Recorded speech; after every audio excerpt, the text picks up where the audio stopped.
Okay, welcome to the first online workout. My name's John Compton, this is Dan, Pete's behind the camera, and it's nice to see you all online.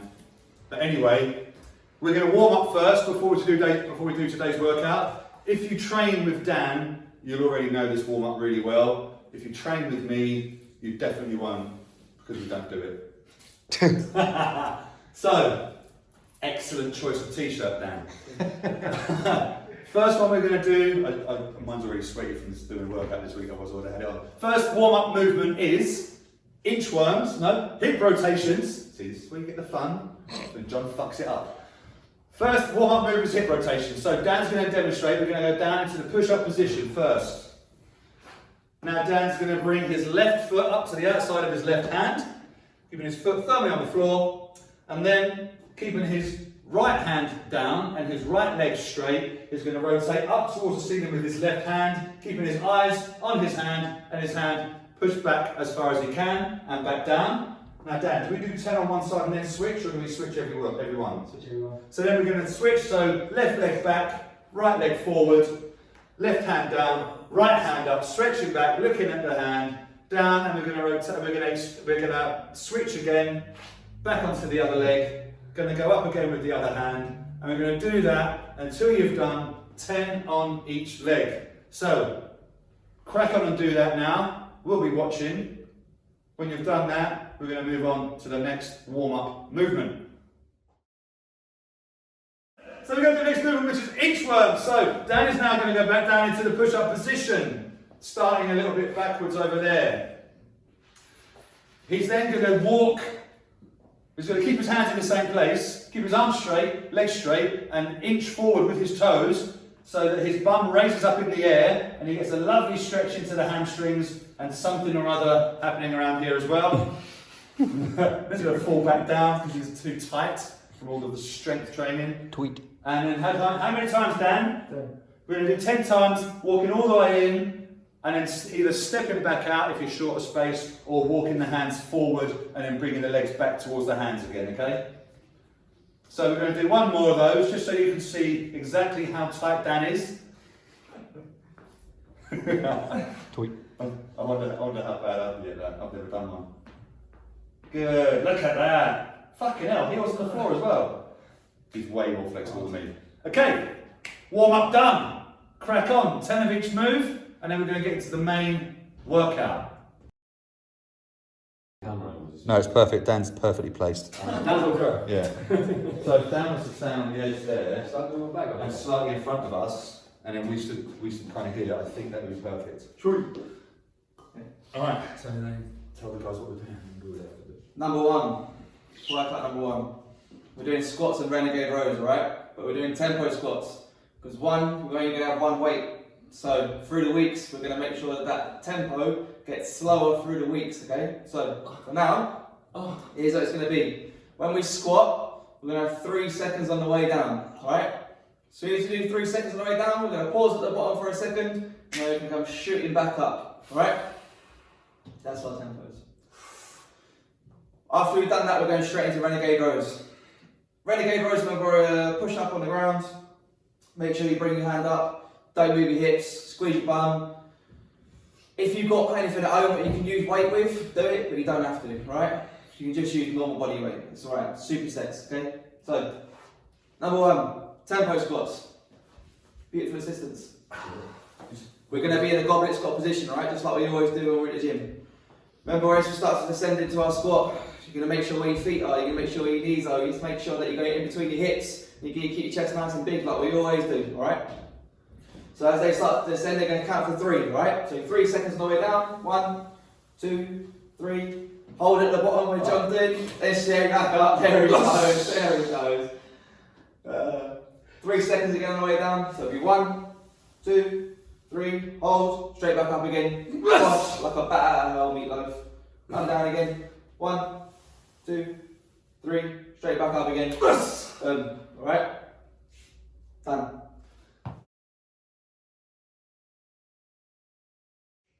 Number 2, remember if we're on renegade rows, we'll go over it again quickly.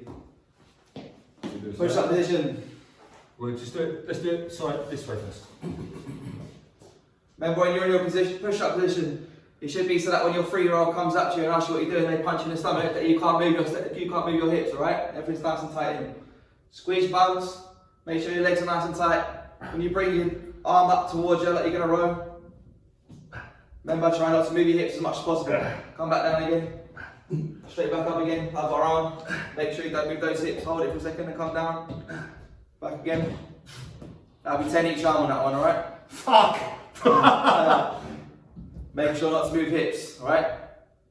You'll start to feel whether this is happening or not, so make sure it's nice and tight. Make sure it's all tight in, alright? Are we supposed to be doing them slowly? That's slow enough, right? Okay, yeah, I was going to say. What we're doing is starting off with 10 on the squats, alright? So we're doing 3 sets of 10. Through the weeks we'll start increasing the sets, we'll start increasing the reps, so we start getting a bit more aggressive with it, alright? Nice and easy to start with. So 3 10s on the squats and then 3 10s each arm on the rows, okay? Nice and simple.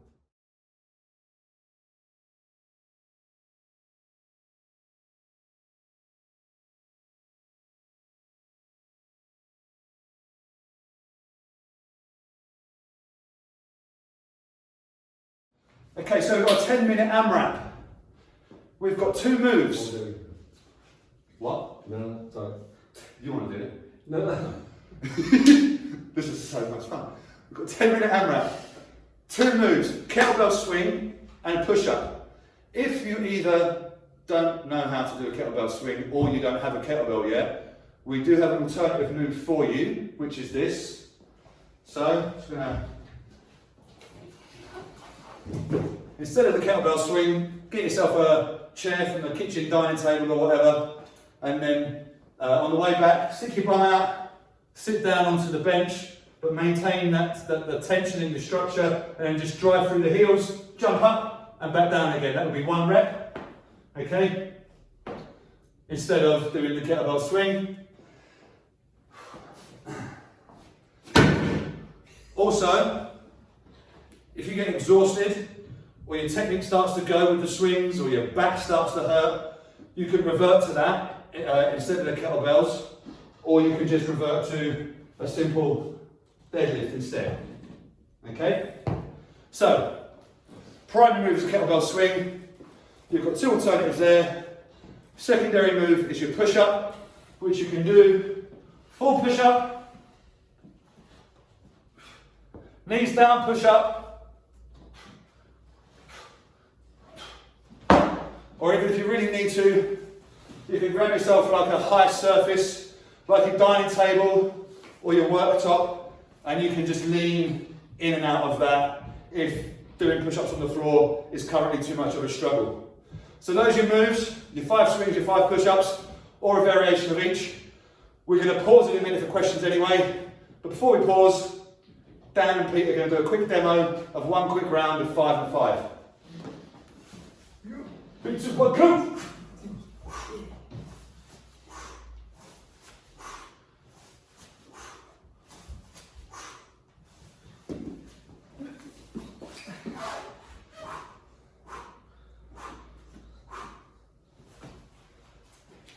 Good. Didn't they do well? Ta-da! 1 quick point for the kettlebell swing, because I know you're at home and it's going to be tempting to get sloppy. You know who I'm talking about, if you want to mind. Where is it?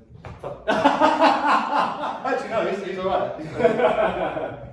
To start and stop the kettlebell swings, kettlebell's out in front of you, not underneath you. You set up as though you're going to do a deadlift. You grab the bell and you tilt it back. This is how you start a set. From here, you hike it, and that's your first swing. When you finish, you go back into the hike and down, back into that identical position. What I don't want to see, and what Dan won't want to see, whoever's watching on this, is you just pick it up from here and just start all sloppy like this, and when you finish, you kind of just let everything cut. That's not the way to do it, okay? So make sure that's crisp and clean, because otherwise you're going to get a sore back and you don't need it. Now we're going to pause for questions.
Alright, we've got the bicep finisher. We're well aware that we might have different bits of equipment loaned out. So we've got Pete demoing with the kettlebell, we've got John demoing with the bands, we've got me demoing with the rucksack. It's really good actually. Sorry, It's not a bicep, but yeah. we're going to max out the VF8 for 50 seconds and we're going to have 10-second rest. So max ultimate Arnold Schwarzenegger pumps coming on, alright?